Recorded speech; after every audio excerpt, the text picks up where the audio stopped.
Hello and welcome to How to Login. In this video, I'm gonna be teaching you how you can enable the full SD voice call option in Line Messenger app. So let's go ahead and start the video without wasting any more time. Open the Line app which is on your phone.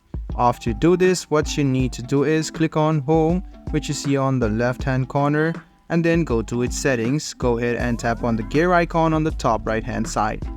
Then the next thing you want to do is scroll a little bit down and find calls. Go ahead and tap on calls, scroll all the way down and find advanced call settings. Go ahead and tap on it, and the next thing you want to do is click on this button where it says enable full SD voice call option. What this does is provides clearer sound for voice calls.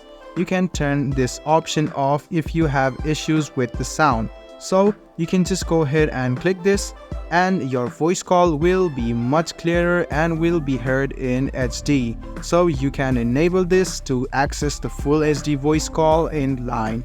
I hope this video was helpful for you. If you still have any kind of confusion, please do mention us on the comment section down below. Like the video, subscribe to the channel, and do hit the bell button for more. Hope to see you in the next video as well. Until then, goodbye, take care and make sure you enjoy.